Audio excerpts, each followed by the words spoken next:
ہم کہتے بات کریں، آپ کہتے ہیں دھرنا کریں. بات کریں یا دھرنا کریں؟ ہم کہتے ہیں کہ آئیے بیٹھیں سلجھائیں، آپ کہتے ہیں ملک گیر پہیا جام کریں گے. میں پوچھتا ہوں کس کا پہیا جام کریں گے؟ ترقی کا پہیا جام کریں گے؟ خوشحالی کا پہیا جام کریں گے؟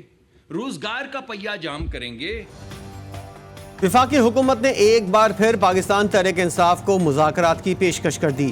وفاقی وزیر پیٹرولیم مصدق ملک کا کہنا ہے کہ ہم کہتے ہیں آئیں مل کر بیٹھیں، بات کرتے ہیں، معاملات کو سلجھاتے ہیں. مصدق ملک نے پی ٹی آئی پر طنز کے تیر بھی برسا دیے. بولے ہم کہتے ہیں آئیں مل کر بات کرتے ہیں، آپ کہتے ہیں ملک گیر پہیا جام کریں گے. بات کرو لیکن برباد مت کرو، سلجھاؤ ملک کو، الجھاؤ نہیں. ہم نے کہا آؤ حکومت بنائیں، آپ کہتے ہیں ہم نہیں بنائیں گے.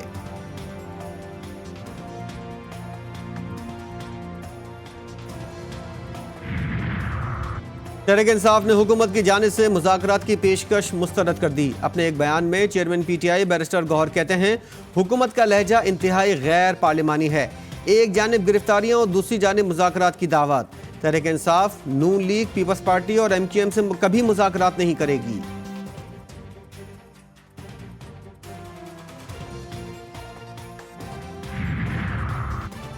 جس ملک میں امن و استحکام نہیں رہتا وہ ملک ترقی نہیں کر سکتا.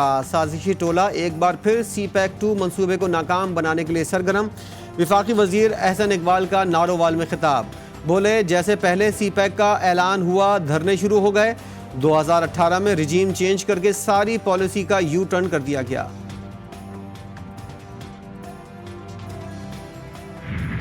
اس فہمی میں شہباز شریف صاحب آپ نارہی ہے کہ اگر تم مذاکرات کرو گے تو دھرنا بھی ساتھ چلے گا، مذاکرات بھی ساتھ چلیں گے. اور ہم نے یہ فیصلہ کیا ہے کہ اب حق لیے بغیر واپس نہیں جائیں گے.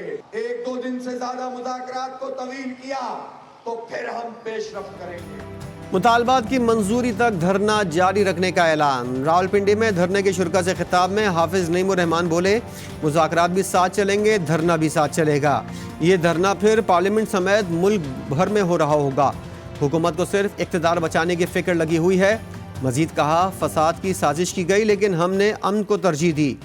ہم فیصلہ لیے بغیر واپس نہیں جائیں گے. آئی پی پیز کو ختم کرنا ہوگا، پورے پاکستان کو حق دینا ہوگا.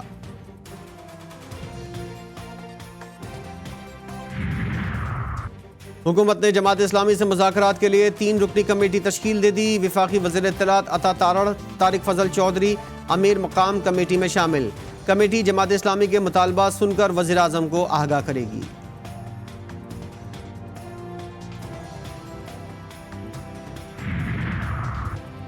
جماعت اسلامی کی حکومتی مذاکراتی کمیٹی سے مطالبات کی فہرست منظر عام پر.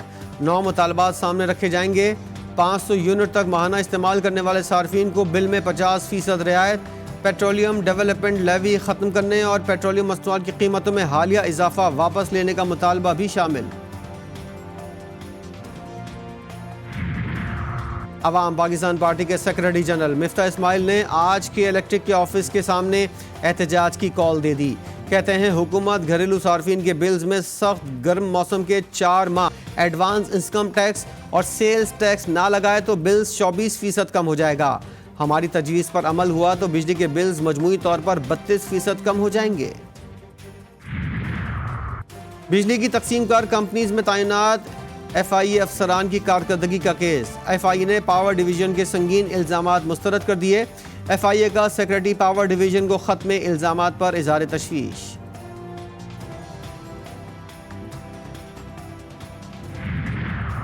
کسی بھی سرکاری ادارے کی بجلی مفت نہیں ہوتی. بجٹ میں رقم رکھی جاتی ہے جہاں سے ادا ہوتی ہے. اداروں کی مفت بجلی ختم کرنے سے متعلق خبر پر ترجمان پاور ڈویژن کی وضاحت. ایک بیان میں کہا ڈسکوز کے ملازمین کو مفت یونٹس ملتے ہیں جس کی گریڈ کے حساب سے تعداد متعین ہے. پاور ڈویژن کا تمام سرکاری افسران کا پیٹرول بند کرنے کا اختیار نہیں ہے.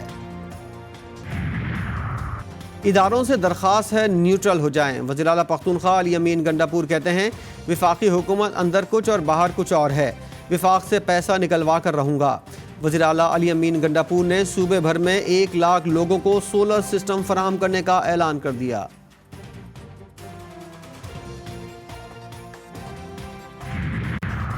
اداروں کے خلاف مہم کی تحقیقات کے لیے 5 رکنی مشترکہ تحقیقاتی کمیٹی تشکیل۔ وزیراعظم شہباز شریف نے کمیٹی کی منظوری دے دی۔ آئی جی اسلام آباد JIT کی سربراہی کریں گے۔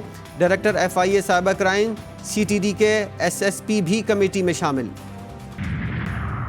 تحریک انصاف نے چیف الیکشن کمشنر اور ممبران کے خلاف سپریم جوڈیشل کونسل میں شکایت جمع کروا دی۔ درخواست اپوزیشن لیڈر عمر ایوب کی جانب سے جمع کروائی گئی۔ درخواست میں کہا گیا ہے الیکشن کمیشن صاف شفاف انتخابات کی آئینی ذمہ داری ادا کرنے میں ناکام رہا۔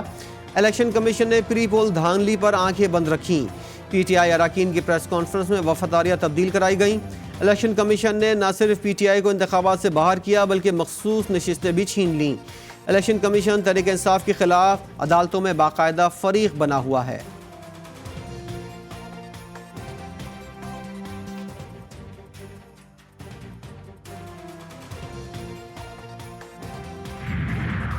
قومی اسمبلی اجلاس میں اہم قانون سازی کا امکان۔ اسمبلی کا اجلاس شیڈول سے 1 ہفتہ قبل طلب۔ قومی اسمبلی کا اجلاس 30 جولائی کی شام 5 بجے ہوگا۔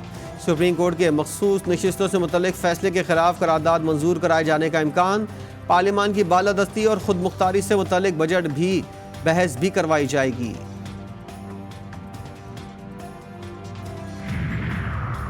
مہنگائی کی چکی میں پسی عوام کے لیے ریلیف کا اعلان۔ 1 اگست سے پیٹرولیم مصنوعات کی قیمتوں میں کمی کا امکان۔ اوگرا کی جانب سے پیٹرول کی قیمت میں 3 روپے فی لیٹر کمی کی تجویز۔ ڈیزل کی قیمت میں 8 روپے 50 پیسے فی لیٹر کمی کا امکان۔ مٹی کے تیل کی قیمت بھی 9 روپے فی لیٹر کم ہونے کی توقع۔